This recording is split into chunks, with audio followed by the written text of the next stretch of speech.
This is the Batflip Podcast. Now here's your host, Damien, David, and Matt.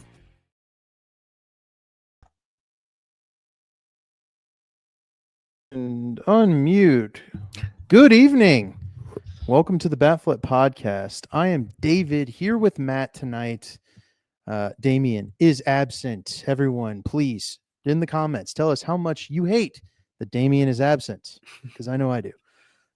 Welcome in. Obviously, we are going to talk about the manager carousel that has been going on with regards to Major League Baseball. There have been 8 teams opening a manager slot, Matt, and it's going to be quite a bit to talk about, I think, on that front. And then we'll also go over awards season. All 4 of those are kind of major awards that we usually cover and think about throughout the regular season.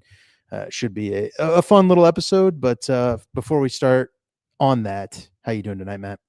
I'm doing pretty good. I just had a pretty good week.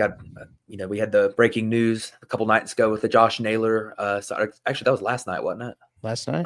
The Josh Naylor signing, and I'd been at the Auburn basketball game yesterday in Birmingham, and they played Houston, who's ranked number 1 in the nation, and of course, in true Auburn fashion, we lost in a heartbreaker by 1 point. So that was totally expected, honestly, but so I was pretty tired, so I didn't make the live last night. But yeah, it's been a fun week. The game was fun to go to, and everything's been good.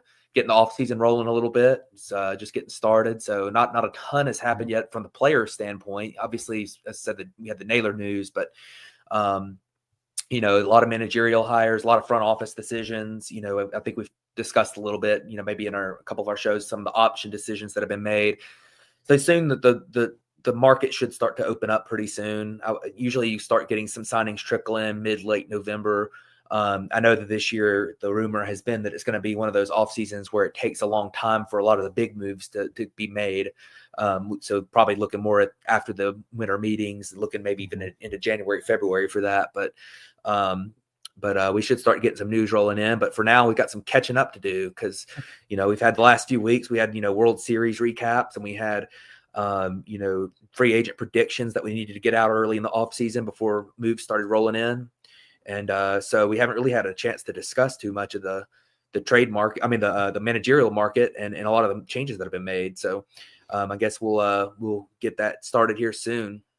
Yeah, let's get it fired up. Obviously, I think a worthwhile venture here in the first couple minutes of the segment will be to get your brief. Give me like 1 minute of thought on Josh Naylor, since you weren't here last night for the quick flips. And just a reminder, please subscribe to the channel.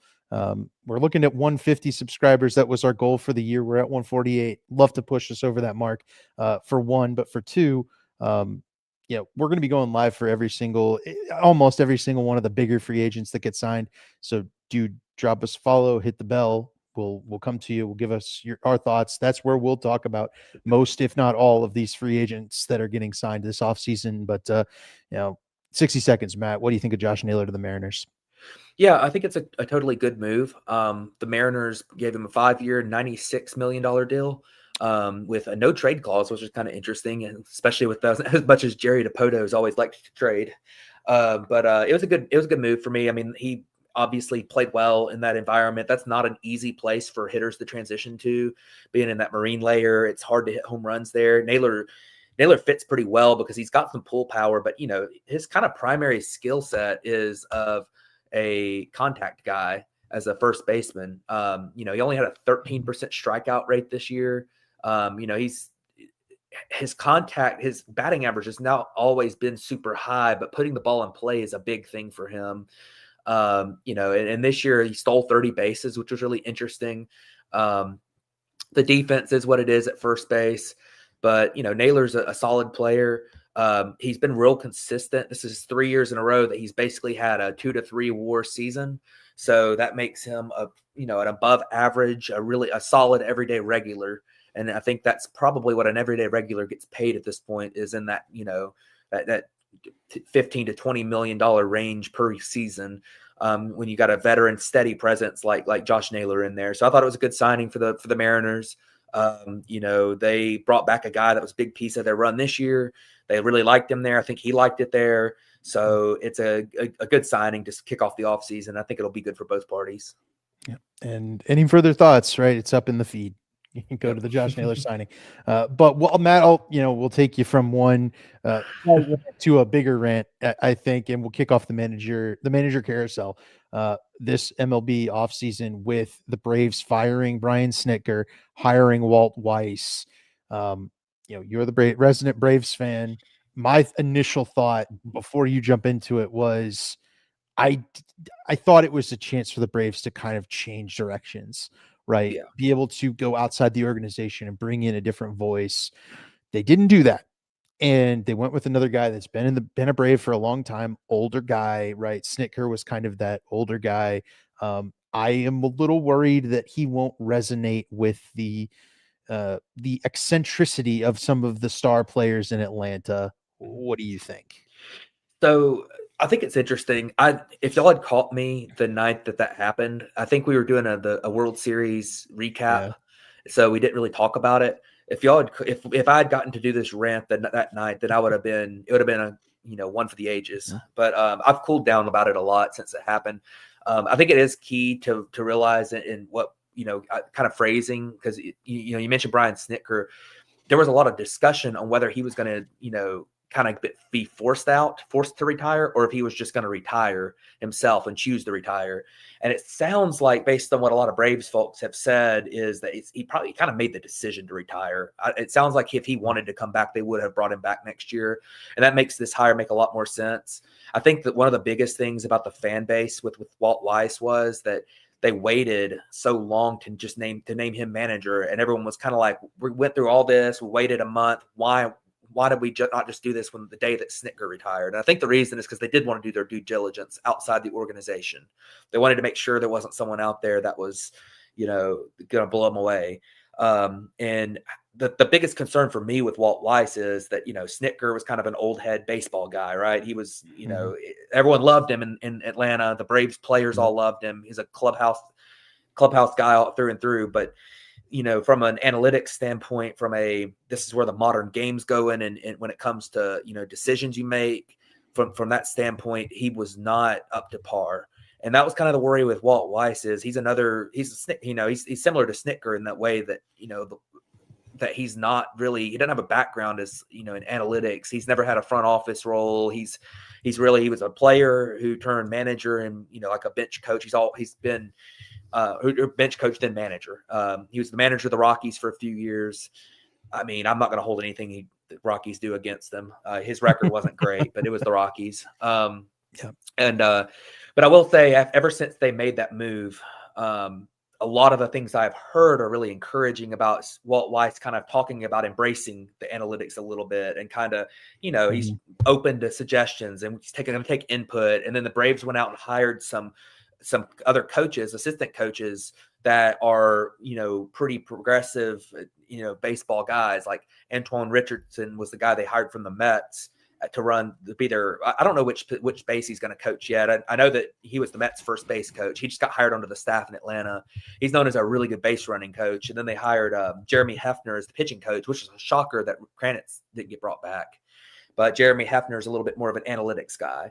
So I thought that those two things were, kind of moves that you see that maybe point toward Walt Weiss maybe a little bit more willing to embrace those new baseball things than maybe people expected, and probably more so than Brian Snitker did, because it's hard to get a 71-year-old manager who's probably on his way out after the a season or two to change his mind on some of that stuff. So but it'll be interesting. I think it's Braves have run things the same way for 30 something years now, and they've been pretty successful doing it, honestly. I mean, there's been a couple of years, a few couple stretches in there that weren't great, but they've been one of the most consistent franchises in baseball for the last 30 years, and I think that kind of coming through that vein is totally fine.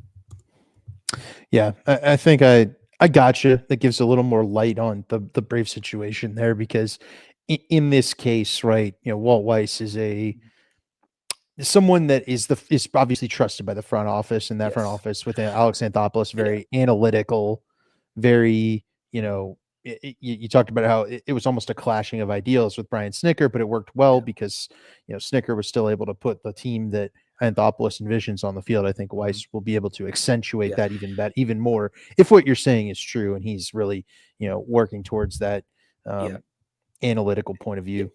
A couple other little things here just to note. I've heard that Walt Weiss has a wonderful relationship with Ronald Acuna Jr. Like they are very, very tight. So that was kind of a thing that was interesting to hear, kind of based on, what people the reputation that people kind of have of Walt Weiss. So I thought that was a good thing. And the clubhouse really likes him as a whole. So and the other thing too is that Walt Weiss was brought in back in like 2018, 2019 to be the bench coach. He's been there a long time. And when he was brought in, he was kind of brought in to be the quote unquote manager in waiting, because nobody really knew how long Snicker was going to manage. And it just so happened that every year he just decided he wanted to come back. So, I think that was kind of something that would, they had kind of had in the plans for a long time. So. Yeah. Gotcha. Well, let's go from the Braves, which is a section we know a whole lot about, into something I don't even think that any major league team knows how this is going to go, or even maybe has a whole lot of info on it. The Giants fired manager Bob Melvin, which that was kind of something we probably could have seen coming. Melvin was not Buster Posey's managerial hire, and eventually he would have replaced him with someone else. What we're seeing out of Buster Posey, which is very interesting, is a hiring of Tony Vitello. For the unfamiliar, Tony Vitello was the manager of the Tennessee Volunteers baseball program, which was a powerhouse in the SEC. One of the best baseball teams and programs in the country. I think you think back to our draft episode last year. We talked about 4-5 Tennessee Volunteers getting taken in the first couple of rounds in that draft. And then you think to some of the guys who are currently performing in Major League Baseball. You got Chase Dollander, Ben Joyce, Garrett Crochet. Those guys are all Tennessee Volunteers baseball programs. So Vitello ran a really, really good group there at Tennessee. He gets poached to go to the San Francisco Giants. We saw he's taking a pay cut to go manage the Giants. Yeah. This is also the first time that a manager without true professional experience has been hired directly to the major leagues ever. But you could probably call today's college baseball a little bit more of a professional experience in terms of managing because of the NIL and how much players are getting paid right now. What do you think about this hiring? Because it certainly, I saw some old head baseball folks awful mad that someone was getting a job like Tony Vitello as the Giants manager. Yeah. There's no precedent to this, like you said. So it's really hard to know how this is going to go. Tony Vitello has done a wonderful job at Tennessee. He inherited a program that was really, really not good when he got there, and they turned around quick and have become a powerhouse. I mean, they've put a ton of players high in the draft. They've won a national championship since he's been there, been to a couple of College World Series, and he's only been there for 5 or 6 years or something. So, that was he did a tremendous job there. Kind of one thing that I'll say is that Tony Vitello has, when you're coaching in college, your job responsibilities as a baseball coach are way different from what they are in Major League Baseball. Mm-hmm. I mean, most of your job in college is going to be stuff like recruiting, stuff like, roster management, who you're going to bring, making the personnel decisions, stuff you're not going to be doing with the Giants. I mean, you'll probably have some input into it. And then the other thing too is just like coaching these, actually coaching mechanics and doing the actual day-to-day coaching, which typically major league managers don't do a lot of. They might have the pitching coach come out there and, but stuff like just teaching fundamentals and changing guys who are, these guys get to college, they're 18, 19 years old, and, they're kind of building themselves into baseball players, right? And that's kind of a big part of the development falls on the head coach in college. And to me, it's just really interesting that they would make this move. I mean, you've got the grind of a 162 game season, a guy who's never been a part of, these major league clubhouses. Now, I will say that he has a lot of people around him that he has coached for. He's coached well, maybe not directly coached, but he's coached teams that they were on or directly coached that have been in the major leagues for a long time. I mean, even like I think when Max Scherzer was at Missouri, Tony Vitello was like the assistant pitching coach or something, like something crazy. So, yeah. But I probably wouldn't have made this move if I was the Giants. I mean, there are a lot of really good candidates for major league jobs and that are a lot more traditional candidates that would do a really nice job there. And for a franchise that has shouldn't be having too many issues finding a manager. Yeah. That it really won't be really not that difficult. And, the Giants are in a good situation. They've got a pretty good major league roster. They've got money to spend, pretty big market team. So, I'm just surprised at the move, honestly. And, but, we'll see. It's going to be really interesting. And I mean, Buster Posey knows baseball. He knows people. He's been through a bunch of different, he knows it. So, yeah. If Buster Posey feels comfortable with Tony Vitello and how he'll transition, then who's to say he won't? But probably not the move I would have made.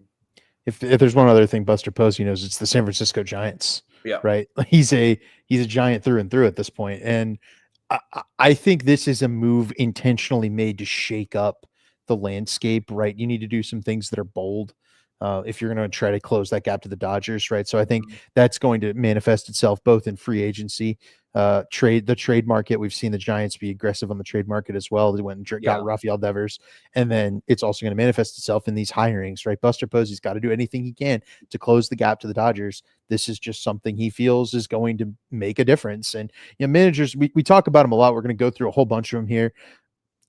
How much do the manager? We always kind of discuss this. How much do the managers really change the game? I would say a little bit. A bad manager can really sink a team. Yeah. I don't think Tony Vitello will be a bad baseball manager. Yeah. I'll say this. We've had guys with no real experience in clubhouses get jobs before that did not go well, not straight from college. And we've had some of these kind of eccentric personalities get jobs too that did not go well. Guys like Gabe Kapler, you think about. Yeah. I mean, that was a job. He was Phillies, and that went horribly. Yeah. And then Giants, and he had 1 year there where that went pretty well. But other than that, it went pretty poorly. And the clubhouses were a problem. When in each clubhouse he was in, he didn't really understand how to handle the clubhouse. And that's something that Tony Vitello is going to have to learn. And, we'll see if he does. It's hard to say. Right. So Tony Vitello is going to be an interesting story to find. Let's stay on the West Coast and go down to San Diego, where the Padres, despite having a playoff berth, let Mike Schilt walk. It was a little bit of one of those kind of similar situation to Brian Snitker, where they kind of said goodbye to an older coach, and they went with a much younger coach, hiring Craig Stammen, who is a former reliever for the Padres. I have heard nothing but good things about Craig Stammen in particular. Very beloved in his time with the Padres, beloved by Padres fans. I think this could be a great hire, but this kind of rings to what you just said about manager experience. Craig Stammen is a beloved guy. How is he going to translate to the manager's role when he really hasn't had much coaching experience at all? Yeah, I'm not sure. This one's a risky hire as well, in my opinion. I will say this: Craig Stammen has been in the Padres organization for about 10 years now, so they should know better than anybody else, how to feel about him. He's been around these players. He's been like a special assistant the last couple of years. Obviously spent like 6 years with the team from like 2017 to 2022. So I feel like it's a little bit less outlandish of a hire than Tony Vitello was. But I mean, it's kind of one of those things where if Mike Schilt truly wanted to come back and they just kind of said, go ahead and retire, I don't know that I wouldn't have just brought Mike Schilt back. I'm not a huge Mike Schilt fan, but if it's not broke, don't fix it. And, the Padres weren't broke this year. They had a good season. Probably shouldn't say broke with the Padres because their ownership might be broke, but yeah. I thought Schilt managed a very good wild card game or wild card series. He did fine. He's been a good postseason manager. He's won a lot of postseason series. So I kind of, watching him and Craig Counsell go back and forth in that series was really quite entertaining. I thought Schild had a couple more missteps than Counsell did, and it ultimately cost him his job. Like that's what's kind of wild to me. I'm excited to see whether Craig Stammen can actually make that transition over to being an effective manager. I think you're right. He's seen how to do it. Mike Schild was a really good example of a manager that kind of didn't do too much, but the moves he did make were impactful, and he was able to manage a team that was fighting for its life there in the wild card series, put him in a good position, and ultimately don't get the job done. But it didn't feel like a performance worthy of separating those two units. So we'll see how this works out, I think, for the Padres, but it's a little bit concerning because I thought Schild did a pretty good job overall. And, he's a former Cardinals manager. I'm not obliged to call Mike Schild a good manager or anything like. Yeah. So it's just a very interesting situation over there. Here's one that I think is completely undeserved and then is going to go the wrong way. Rocco Baldelli got fired from the Twins, and you look at what the Twins did, that team underperformed for 2 seasons in a row, sold off at the deadline while they were around 500, performed poorly to the end of the season, and Baldelli gets fired. I mean, I think that's a case of the manager maybe doesn't do enough to move the needle, but I don't know that Rocco Baldelli was really the reason for the problems over there in Minnesota. And they've hired a former Pirates manager, Derek Shelton. I don't think that's going to go very well at all. So what are your thoughts on that? Yeah, I mean, when you have a season like the Twins just had, sometimes it's not necessarily that Rocco Baldelli is not a good manager. It's as much of the fact that for 2 reasons you would fire him. Number one, just to show that losing 95 games after you've been there for a long time you just can't do it. You just can't lose that many games. And regardless of what the state the team is in. I mean, we see teams that the Twins are more talented than win more games than them. I mean, I think the Twins are more talented this year than the Marlins were. The Marlins won 15 more games than them or something. Mm-hmm. So I get that. And then also just kind of, the Twins right now are kind of at a crossroads, and they're looking like they're going to go into a rebuild. And if they go into a rebuild, they might just want a different voice in the room. Kind of the last rebuild didn't fully work out. They had some good moments in there, but it just they didn't ever really fully put it together and start winning, a lot of playoff games. And they won a few, a couple playoff series in there, wild card games, whatever, but they never fully put it together. And I think that you look at Rocco Baldelli is not necessarily the reason for that, but sometimes you just like getting a different voice in the room. The Derek Shelton hire, I'll say this. Derek Shelton was dealt a really poor hand where he was at. I mean, that team was not built well at all. Obviously you have the 2 superstar pitchers there, or the 2 or 3 that they've had the last couple of years, but your lineup's been awful, and it's not really your fault. They don't spend any money. The young guys didn't fully develop before getting to the major leagues. That's not on the manager. I mean, I know Derek Shelton, there's some, concerns with him, and I'll say this though. I don't know that the Twins were. I talked a minute ago about how the Braves were a really attractive job, and the Padres were a pretty attractive job, and the Giants I thought were a really attractive job. This is a job that I don't think right now is all that attractive, because you're probably going to get scapegoated for a rebuild here soon. Yep. So we'll see. I think that it's going to be difficult for Derek Shelton to really move the needle here. Right. But it should be an interesting move. It'll be interesting to see if Derek Shelton is better than we saw in Pittsburgh, just because of the situation there.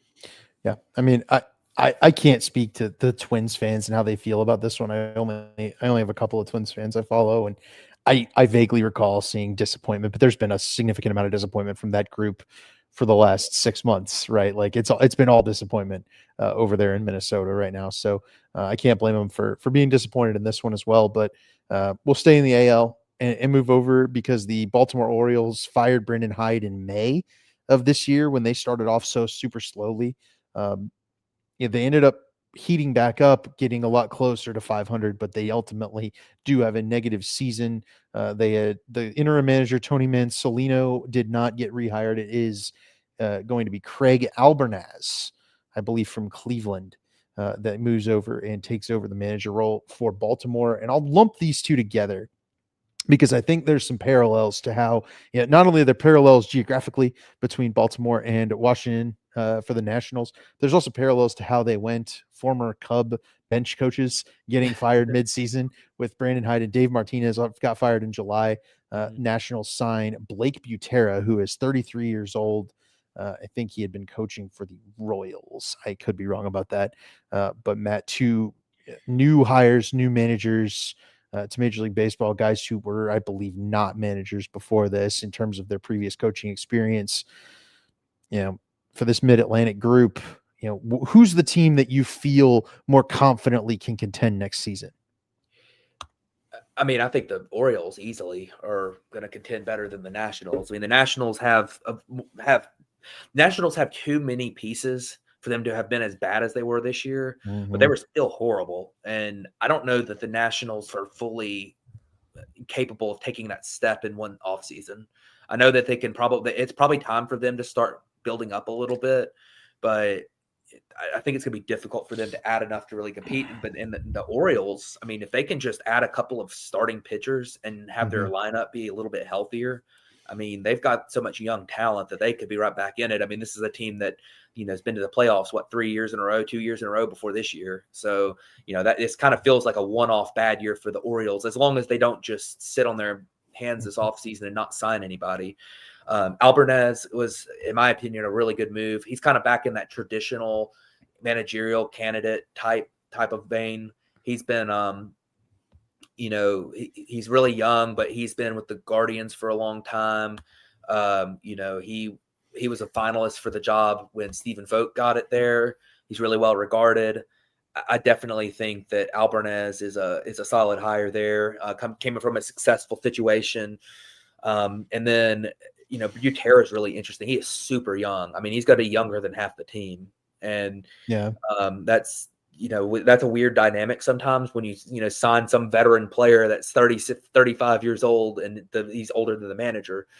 But he's been coaching for a while now. He started coaching at about 25 years old. Yeah, I was going to say what I've got here is Butero got hired by the Rays as a manager at 25 in Single A. So he has been managing games at minor league teams. This young.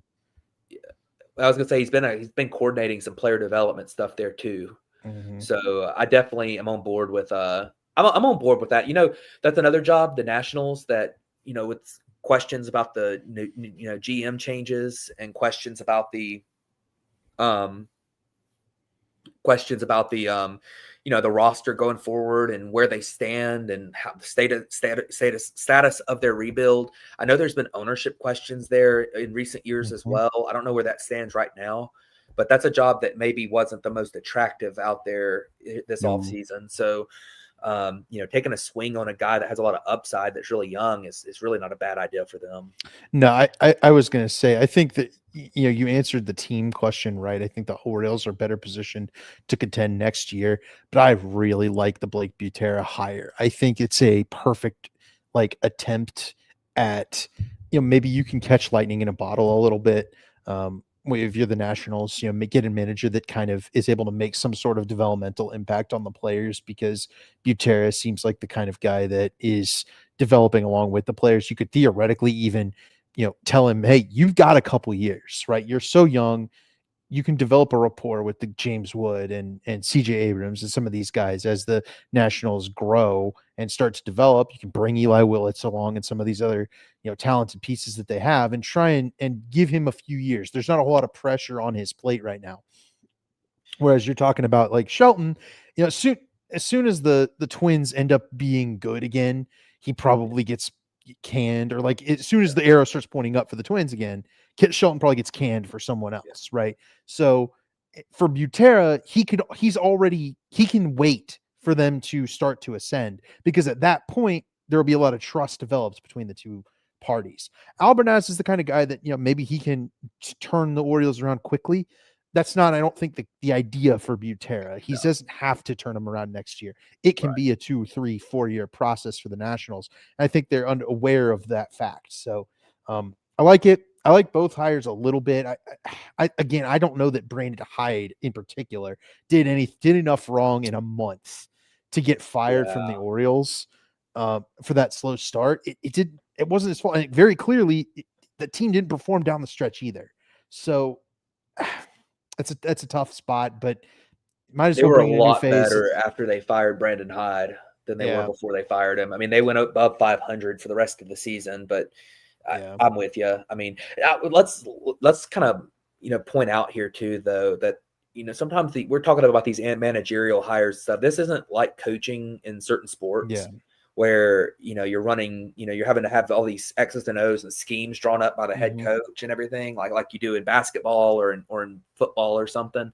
In baseball, it's a one-on-one game for the most part, pitcher and catcher. I mean, pitcher and batter. And, there's a lot that goes into it. Don't get me wrong, but a lot of times these managers aren't necessarily, it's hard to evaluate them. And the value of managers is just not that high. So the biggest value would be clubhouse stuff. And sometimes stuff can be going behind the scenes that nobody hears about. And I think that's kind of one of the things with Brandon Hyde that I don't know that there was anything going on behind the scenes, but there might have been some disagreements of opinion with Brandon Hyde and players, or Brandon Hyde in the front office, or something that led to his firing. And when you start off the season the way they did, and you have some a little bit of infighting there, like it's not surprising. But and you talk about that, right? Dave Martinez was very public. He was very out and against. There was a lot of friction between him and the front office, him and the players. It seemed like in public that one was blowing up. So where I question the Hyde firing, I do not question the Martinez firing. That one felt like it was a long time coming, maybe even a year too late for the Nationals, which stinks because Martinez won a World Series with him. Like, he was a really good manager, and you hate to see how that goes down. 1 year where he was, having Juan Soto will do that for you, man. I'll tell you. Let's move over to another World Series manager heading out, 4-time World Series manager heading out, Bruce Bochy out at the Rangers, Skip Schumacher in. When Skip Schumacher got hired to be there, he was like a special assistant, like you mentioned, with another one of our manager candidates. He got hired a couple years back for that when he was like a big time manager candidate. I think he was always the manager in waiting in Texas, and they just promoted him basically the day of the news that Bochy went out. That one's not very surprising at all. This one is down my list because I just feel like it was kind of always coming down the pipe. Eventually, once Bochy, it felt like Bochy might retire. I think what ended up happening was Texas was kind of like, please retire. He's older, and they got their World Series, but Schumacher is going to usher in a new era for them. What do you think? Yeah. I mean, I don't have anything bad to say about Skip Schumacher. I mean, he went to the playoffs with the Marlins a couple years ago in a roster that shouldn't have made the playoffs, and a franchise that hadn't made the playoffs in a full season in 20 years before last year, or year before, a couple years ago, whenever it was. It was another one of those differences of opinion in the clubhouse and in Miami. And, I mean, in the front office, and Skip Schumacher wanted out, so they let him go. And I think the moment he signed with the Rangers, like you said, everyone kind of knew what was coming, and it happened to be this year. But yeah, I mean, I think Skip Schumacher's obviously done a great job as a manager in Miami, and I think that Skip Schumacher will most likely do a good job here in Texas too. I think it's still a pretty good situation. It's not maybe not what it was a couple years ago, but it's a good situation. It's a team that can compete to go to the playoffs, and I think Skip Schumacher knows how to do it, and he's going to do a fine job there. There's a lot to work with at Texas, I think, and you've got a lot of talent. I think you got a very motivated front office to get things done, even if they are, as is rumored, running short on cash. I think they'll get creative and find a way, even if that's move off Corey Seager. We talked about that in the free agent predictions episode as an option for them. I don't think moving off of MVP caliber players is the way to go, but again, this group's going to get creative, and Skip Schumacher's voice in the building should help them out, as he's used to running a team with less limited resources, like you mentioned with the Marlins. So I think Schumacher will be good for the Rangers, and we'll stay in that AL West. Finish off our what is known about our manager candidates, because we don't have anything to say about the Rockies yet. They have not hired a manager. We're not waiting any longer. We're talking about them now. It's almost Thanksgiving. Managers are supposed to be in by now, so the Rockies doing Rocky things. We'll put that one in another episode. I will say we haven't talked about Paul DePodesta yet, have we? No, we haven't. Why don't you give me your thoughts on Paul DePodesta? He left for 10 years to go do football with the Browns, and he led them to one of the most tumultuous tenures in Browns history, and that's the Browns. Yeah, I'll say this about Paul DePodesta and his time with the Browns. You know, I don't. We need to have Adam talk to us about it, but that situation seemed to be run by ownership. It seemed to me like the Cleveland Browns did a really good job rebuilding and built up a really good roster, and then their ownership torpedoed it by just trading for Deshaun Watson and forcing their hand. So, you know, I mean, it was a really, really, really bad move by the ownership, but I don't think Paul DePodesta had anything to do with that. I'll say this about him. You know, obviously Paul DePodesta is Jonah Hill for Moneyball. Right. It's the character. The character of Peter Brand in Moneyball. That he was based off of Paul DePodesta. You know, he was I think he was either GM or president of baseball operations for the Dodgers for a few years. Yep. And it did not go well at all. When the Dodgers traded Adrian Beltre walk. Yeah. That was not a good decision, but you know, he was really young when that happened, and he's been around a long time. He's a smart guy. I don't know who wanted to go work for the Rockies, honestly. I don't know that it was easy. I would have. Well, I would have too, but you know, I'm not getting paid a lot of money already. So if they paid me $200,000 a year, I'd go manage I'd go be the GM for the Rockies. Probably not even that. So, but I mean, I think there'd be some fun the move is what it is. I mean, you just don't. He's obviously done it before. He's done a fine job at times. Like, he's an interesting guy. So we'll see what happens. But you know, I guess they're finally embracing analytics in Colorado, except it's the analytics from 25 years ago. Right. I mean, but I don't know. We'll see what happens. Hey, you know, obviously Paul DePodesta has done some really innovative things in baseball before. So, and he's a smart guy. So maybe he'll, you know, do better than we expect there. Yeah, it's until the Monfort sleeve. The Rockies, it just doesn't matter, right? So, let's switch to the team that did make this final hire, and it was because Ron Washington had some health issues in September, and ultimately had to leave the Angels voluntarily. We hope nothing but good things for Ron Washington. Great guy, well-beloved member of the baseball community, but that hire was always a little bit weird, right? He had a kind of resurgence in Atlanta for a few years, and it was, it seemed like he had really found a good spot being, I think he was the bench coach for Atlanta, or maybe he was one of the base coaches. Ron Washington? Yeah. He was the third base coach in Atlanta. The bench coach was Walt Weiss. That's okay. So the third base, I mean, the responsibilities were low, and he was having a great time. And you move him over to manager in the net for the Angels. It just didn't go well. Not that the Angels have had anything go well in the last 20 years since that World Series in 2002. But so they've let Washington, remain away. They've hired Kurt Suzuki to be the manager. That's a longtime Brave, also a longtime Angel. I think this hire might be I left it for last because I think it might be the most polarizing hire. It's another one of these, it's like Craig Stammen, player, not a ton of managerial and coaching experience, but a well-beloved player for his time with said team, to the point that we've heard multiple anecdotes since this hire was announced that people were telling Kurt Suzuki he would be a major league manager as soon as he possibly could be. So, I like this hire. I think it's very possible Kurt Suzuki maybe is even a better version of like a David Ross, who got this similar opportunity a couple years ago with the Cubs. Yeah. I mean, this is kind of that typical, goes from major league catcher, veteran catcher to manager thing. I really like Kurt Suzuki. I was a big fan of him when he was with Atlanta. He seemed like a really good clubhouse guy. He was a good player. There were no complaints about him at all.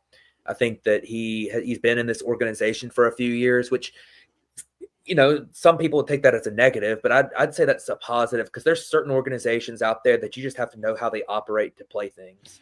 And the Angels is one of those. The Rockies is another one of those, where it's just like, you almost feel like it'd be a good idea to hire somebody who's been in their coaching staff or something, or been related to that franchise, just because that place is run so weird. You kind of have to have someone that can play those cards, right? Like that kind of knows the situation. And Kurt Suzuki's like that.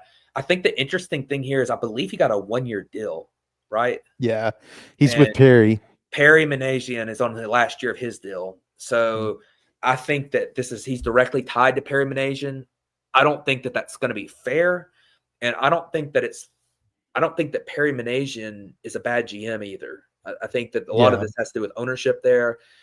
As you mentioned, the Angels haven't been – I don't think the Angels are run quite as poorly as people give them the reputation of being run.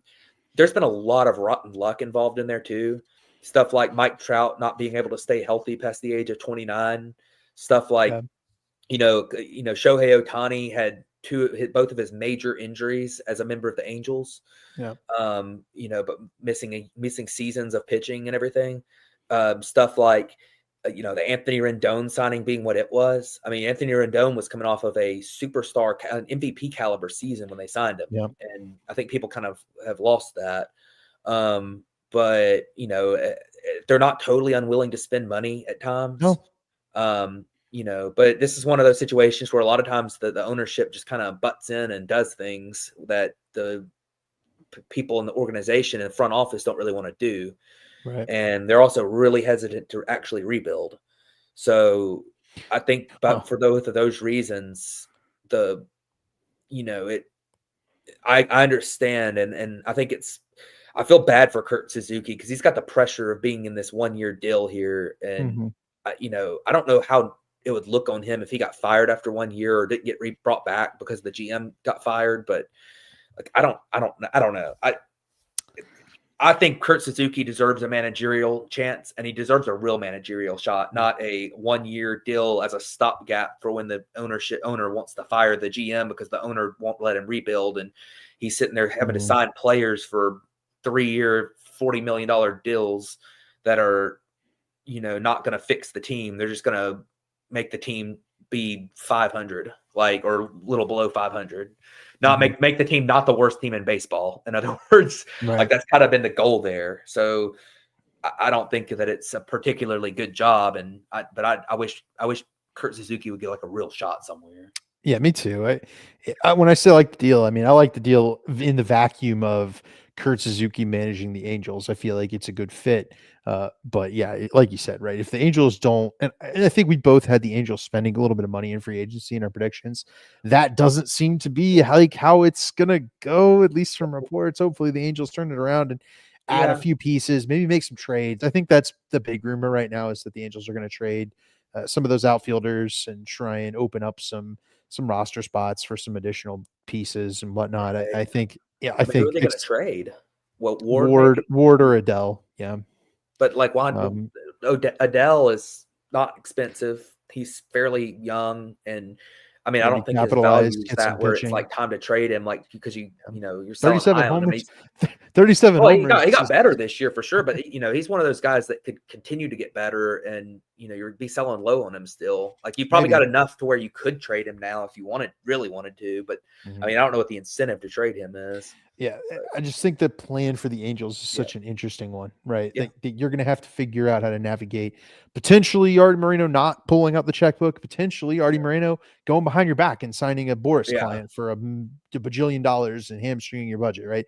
It's going to be a very difficult offseason for Manasian and ultimately a difficult season for Kurt Suzuki if nothing gets changed, because Zach Neto can't do it alone, right?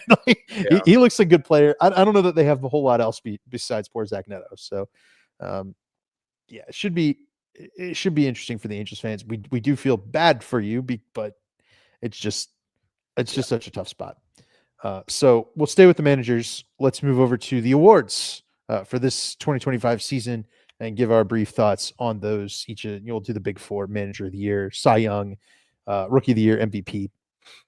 And I would say a lot of these awards were kind of given to the right player. We'll talk. We have a couple that maybe weren't.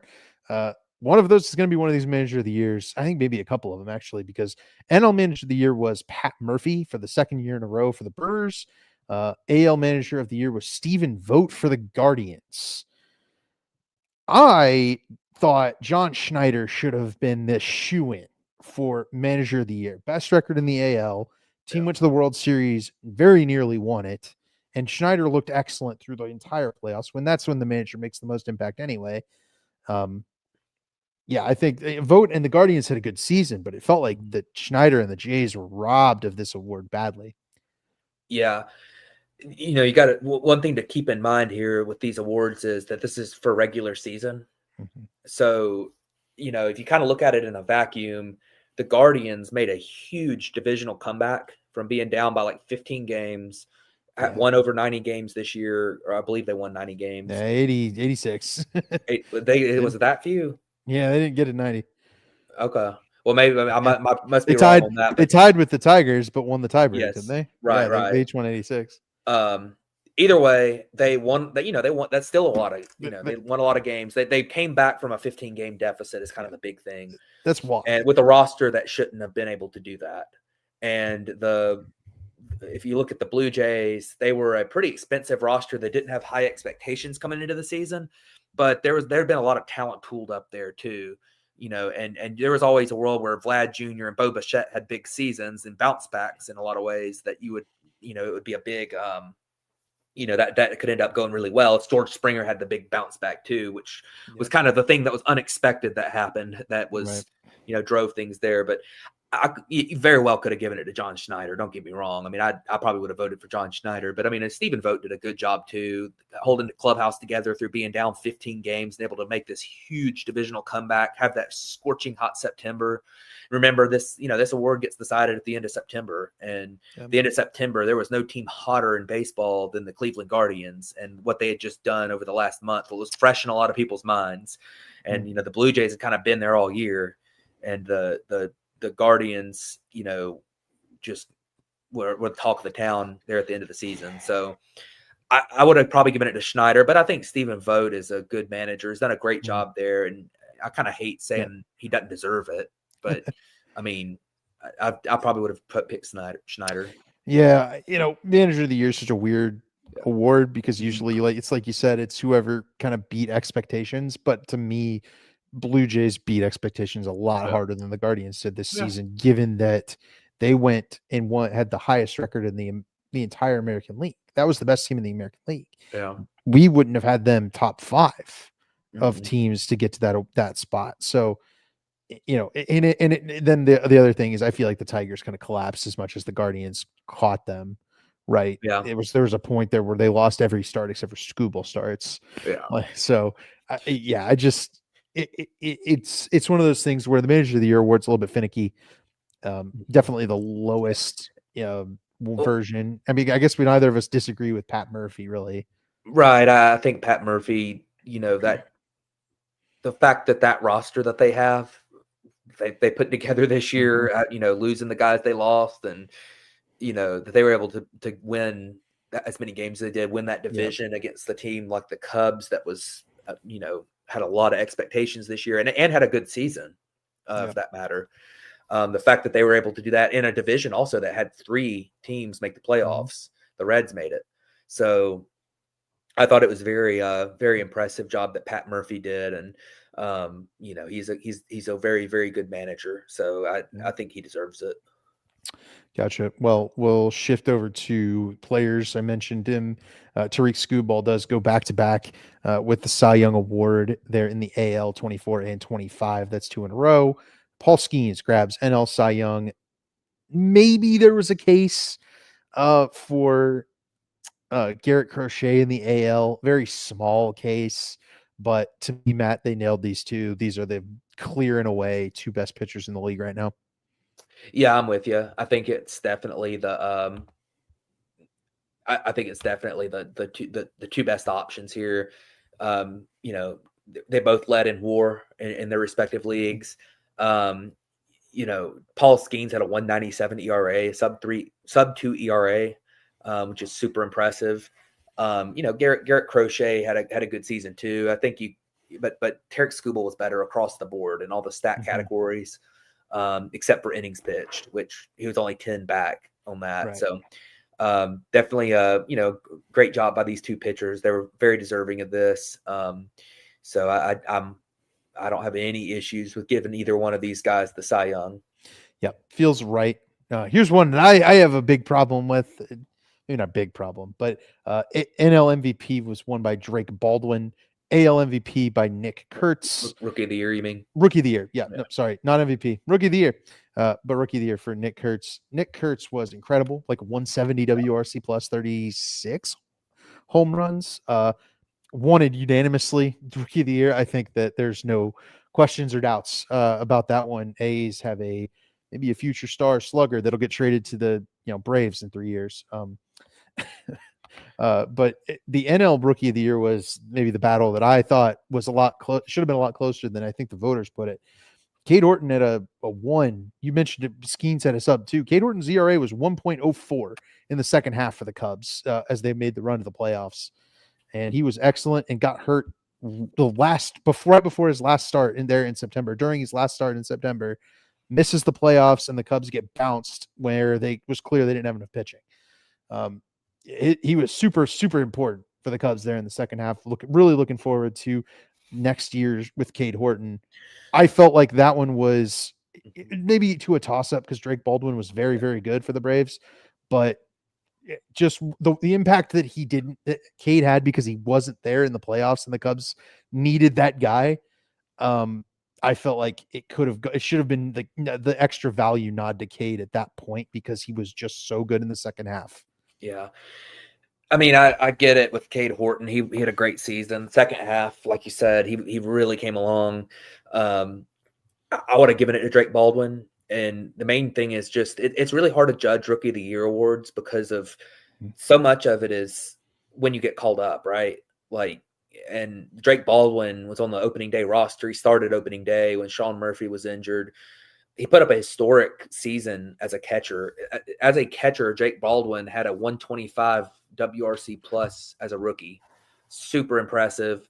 He had a pretty large WAR advantage over Cade Horton. Just if you kind of think about just total value for a player and what they did in a season. I know WAR isn't the best stat always, but I think he had a pretty large WAR advantage over him. Another thing too, Drake Baldwin, he had split in time with Sean Murphy at catcher, so his defensive value got knocked down a little bit by DHing a lot. Marcell Ozuna dealt with some injuries, and when he was injured, Drake Baldwin was DHing a lot. So I think that he did, and I think he had a wonderful season. I think he deserved it. Cade Horton was awesome. It's just one of those things. It's really hard in a toss-up to have the guy that didn't play in 2/3 of the season, or in a third. He missed the first third of the season. He was still in the minor leagues, and it's kind of hard to vote that guy over the guy who was a full-time big leaguer all year and consistently good all year. So yeah. I'm on board with Drake Baldwin being the selection. If it was Cade Horton, I wouldn't have been just totally outraged as a Braves fan, but I thought it was definitely Drake Baldwin. And I want to point out one other thing with these Rookie of the Years. This is really important now because you have a draft pick attached to it. Mm-hmm. And especially, I believe the player has to be promoted before a certain date for that to be the case. Basically has to be on the opening day roster or promoted within the first couple of weeks of the season or something. So it's really important. And that the Braves got that draft pick through Baldwin. And I'm assuming the A's got a draft pick from Kurtz. He was called up pretty early. He came up in May. Yeah. I don't know what the date is, but yeah, I don't remember. Played 117 games. That's a lot. Yeah, I think he got it. Yeah, probably. They also get a full year of service time for finishing top 2. Right. Cade Horton gets a full year instead of the partial year. So that it puts him to free agency basically a year earlier as well. I will say, right, I was glad it was Drake Baldwin and not one of those nameless Brewers or any of the 3 rookie Brewers, because no thanks. Yeah. Baldwin at least is a guy I think can be a star in the league for a number of years in Yeah. the future, and Ba- I don't think the Baldwin, Brewers are going to stick around. yeah, Baldwin was so good this year that the Braves are legitimately going to have to consider moving Sean Murphy because Yeah. of who is an all-star caliber catcher. I I mean, don't know that's if he how is good he was. anymore. And the issue is, I think Sean Murphy might just be a really expensive backup. Maybe. So it just might have to be how it is. He also gets hurt an awful lot right now, but yeah, Baldwin has really changed the landscape, I think, over there in the Braves with the catcher spot, and that's a good thing. It's just that I thought a dominant pitching season would have helped out, but unfortunately, not meant to be for the Cubs. Now, for the MVPs, there was one that was obviously coming all the way along. It's Shohei Ohtani for NL MVP. 55 homers, just another amazing Ohtani season. He also pitched 60 some odd innings, was nasty. This guy is just crazy good. We've said everything there is to say about Shohei Ohtani, so I'm not even going to bother to stick any more thoughts on this. The AL MVP race, and you and I have had some discussions about this offline. We've talked about it. I was a firm believer that it's more important when you are affecting more of the game. Cal Raleigh affected way more of the Mariners games this season than Aaron Judge did the Yankees games. However, Aaron Judge was the better player and won MVP in a landslide. I thought it would be so much closer than it was. AL MVP goes to Judge, but man, I think Cal Raleigh has been disrespected. First catcher ever to hit 60 home runs. And also he put up, it's not like the WAR gap was that crazy, right? Yeah. It was like a 9 to 10.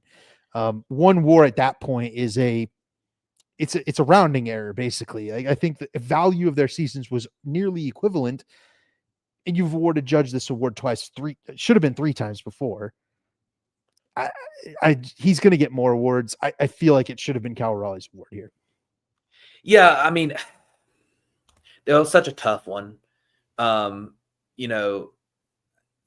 say this about it: the difference in WRC plus between Judge and Cal Raleigh was the same as the difference in WRC plus between Joe Adele and Kyle Schwarber. Yeah, I mean, which is pretty remarkable that's how good Judge was. That he had a over 200 WRC plus this year. Yeah. I know the whole thing about Cal Raleigh's a catcher, and catchers don't usually hit that well, and Cal Raleigh hit at a historic level for a catcher.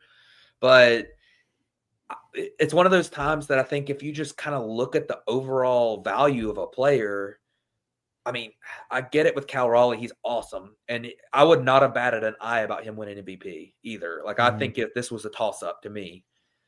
But it's hard for me to sit here and say that I wouldn't have voted for Judge when he just put up yet another historic season, over 10 wins above replacement, a 200 plus WRC plus. He even missed a week or two in there with an injury, a minor injury he had.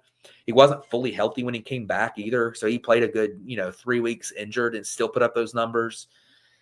It's hard for me to say that I wouldn't have voted for Aaron Judge here. Cal Raleigh's great. I was excited to watch him in the playoffs and do what he did. Historic season. It's one of those years where you had 2 MVPs, really. I mean, both of these guys had MVP seasons, and you had to give it to somebody. And I think Judge it's hard for me to say that you should vote against Judge. It's like kind of like in the NL with Ohtani. It's like these other guys had good seasons, but I mean, yeah. No, Ohtani didn't have a close competitor this year, but right. I would have voted Judge. So. I guess I'm a slave to the narrative. Give me a good story over over the obviously right answer. Now I'm not going to advocate, as I saw a take on Twitter be pushed, that we should go back to the days when the wrong guy got it every time, like when Dave Stieb was the best pitcher in the AL 5 or 6 years in a row and never won the Cy Young because there was a guy with 20 wins and a 5 ERA. Like, okay, let's not go back to that, right? Like, relievers winning MVP. Right. We don't need to do that. But I do think that the narrative, the story of Cal Raleigh pushing the Mariners further than they've ever gone before, providing them with the first 60 home run season. He beat Ken Griffey Jr. I just think there was so much behind that. Whereas Aaron Judge didn't even perform the best Aaron Judge season Like, it's not that Aaron Judge isn't an amazing Hall of Fame player, because he is. It's that Aaron Judge has set the bar so high that I will no longer be impressed if he's below the standards that he set for himself. So that's, I guess, maybe that, call it voter fatigue, call it whatever. That's how I feel about Aaron Judge. He set the bar so high that it's hard for him to get back there. Right. So tough, but fair ultimately. I do want to bring the take on as Jay Green was mad at me for noting that the Brewers rookies didn't win the AL or the NL Rookie of the Year. I am going to always be a hater on the Brewers. I do apologize if that's the case. I'll name them because I didn't name them, and I think it's probably worthwhile to toss them just a teensy bone. It would be Isaac Collins, Caleb Durbin, and Jacob Mizurowski all got down the ballot Rookie of the Year votes for the Brewers, all performed very well, and the Brewers did beat the Cubs in the NLDS. Chad Patrick too. He had the most WAR of any rookie pitcher in baseball this year. Yeah, so, still wasn't as good as Drake Baldwin, but yeah, Chad Patrick. Yeah, here he is, Chad Patrick. Yeah, he was also very good. He was nasty in the playoffs, was Chad Patrick. So yeah, the Brewers had at a stellar season, but I'll still be quite excited for my boy Cade Horton next year, regardless. But that's going to be it for us. We had all the awards, managed to touch on all of them. Any final thoughts here, Matt? I don't think so. Hopefully we start to get that, little trickle of player signings coming in here over the next couple of weeks. They just had the GM meetings this past week. Obviously it'll be a little while before we get to the winter meetings. I believe they're sometime in December. Yeah, I'm not first mistaken. week of December. Yeah. So we'll see what happens there. Appreciate you. Go. Yeah, appreciate it. But yeah, I think it'll be interesting to see what happens here over the over the next few weeks and going into the new year, and what kind of moves teams make, and it'll be good. So I guess we'll be back in 2 weeks. Should be. Yeah, we'll take Thanksgiving week next week off, but we will be live for all of the free agent signings that are somewhat minor or major. We'll see how it goes. Bringing you some quick flips, 10-15 minute episodes for those free agent signings the next couple weeks, and then back with some vigor to get back into the off season. We'll probably be on every 2 weeks from here on out.